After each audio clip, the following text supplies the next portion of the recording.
Hi, I'm Safira. Now, before I begin to deliver my speech, I want to ask you some questions.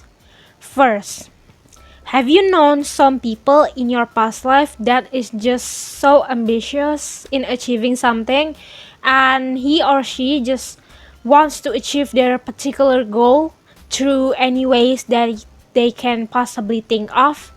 And have you guys known some people who are just love to get themselves into trouble all the time?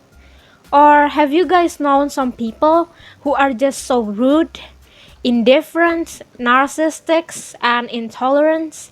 Well, I have known some of people who possess that kind of behavior. Unfortunately, they have the same background. You see, there was something wrong happening in their home. They were raised in a dysfunctional family, and some of them even raised in a family that is incomplete. Well, for short, they are broken home. Now, that incident gave them a very profound trauma, a trauma that will stuck with them for the rest of their lives, a trauma that no one can heal.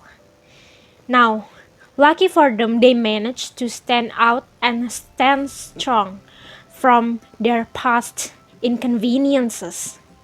Now, to honor their struggle, I want to convey tips on how to overcome trauma that is caused by broken home condition. Before that, we have to understand the condition that a broken home kids will face. Let me take you to a daily life of a broken home kid. So, just like any other kids, a broken home kid went to school. In school, they study many things, they learn many things. However, they also received many tasks, they received many responsibility, they received many homeworks, and they also received many projects. And all of them are pain for them. Now, for those kids who are lucky, when they go home from school, they will receive a warm welcome from their parents. Or if their parents are busy, then they will receive some money that probably the kid can use to entertain themselves. However, not everybody as lucky as that. You see, some kids go home to a very turmoil home, like physically and spiritually.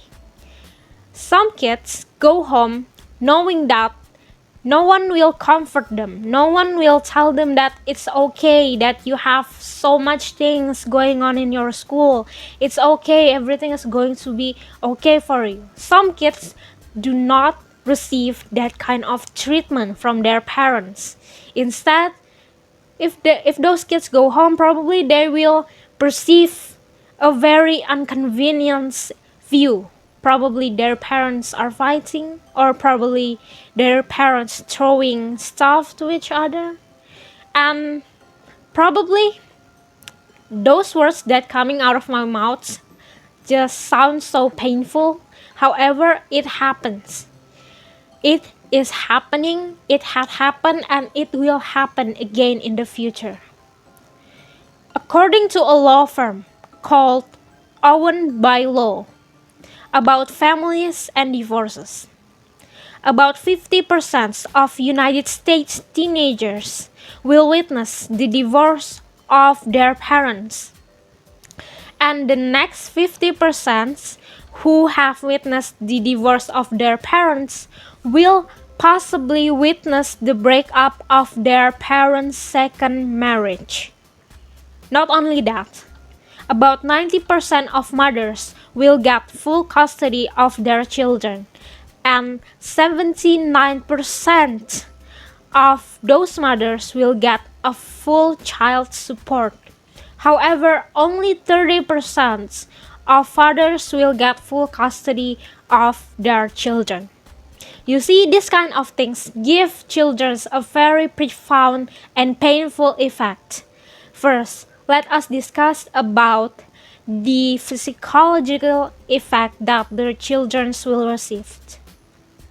Children of divorce are 50% more likely to have physical disadvantages like physical problems such as headache, injury, speech in development, etc.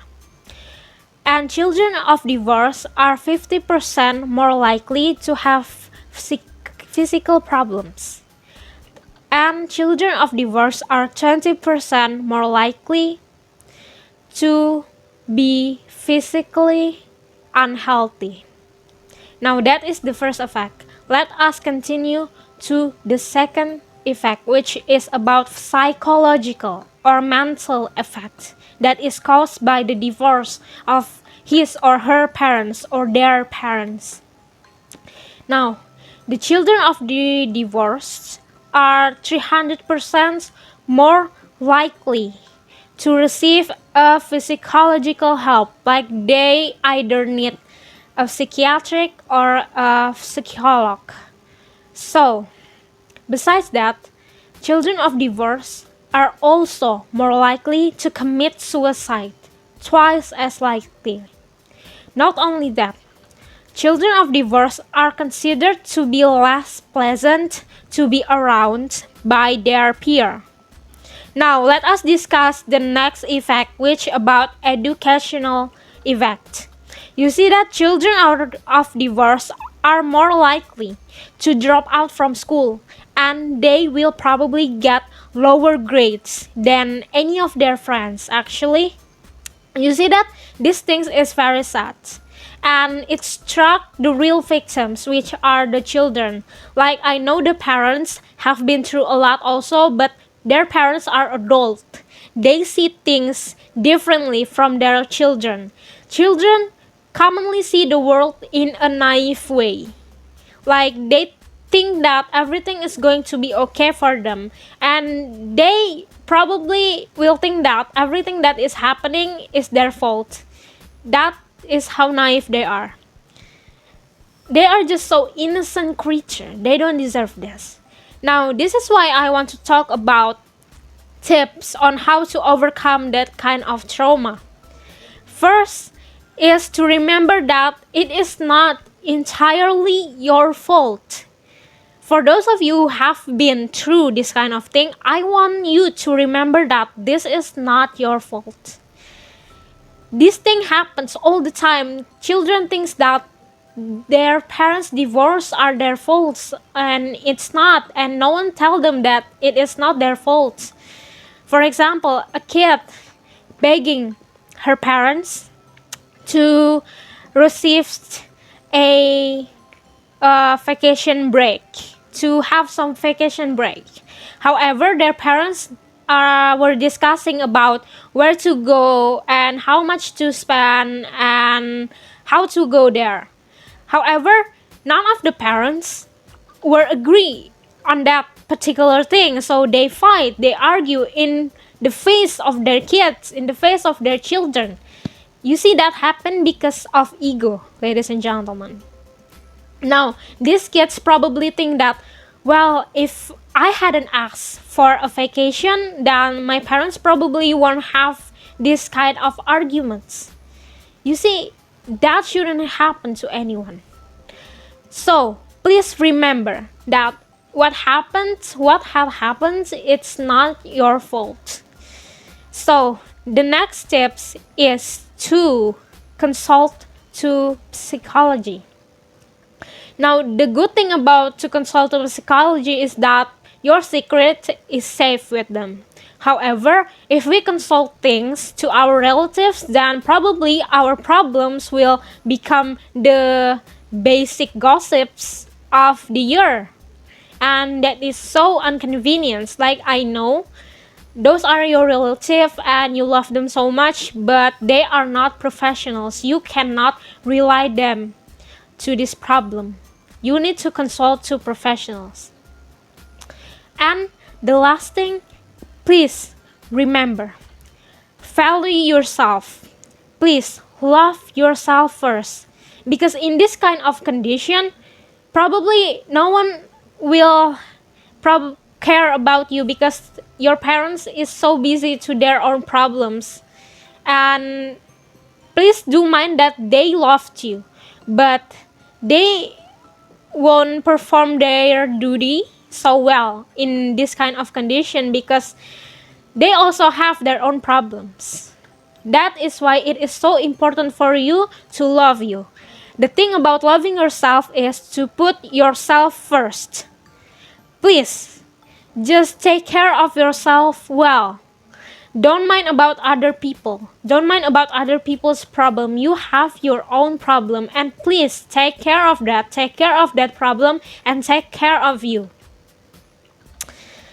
Ladies and gentlemen, that is all about the tips that I can give about how to overcome the trauma. You see that once you overcome the trauma, you have another problem, which is how to get your happiness back, because when the trauma is gone, it also brings your happiness along with it. So the main thing that you need to consider once you have healed from that trauma is to gain your own happiness again. Find a hobby, find someone to love, or even you could find a job that can make you happy. Please do mind that everything is going to be okay for you, and do remember that God loves you. Thank you. Wassalamualaikum warahmatullahi wabarakatuh.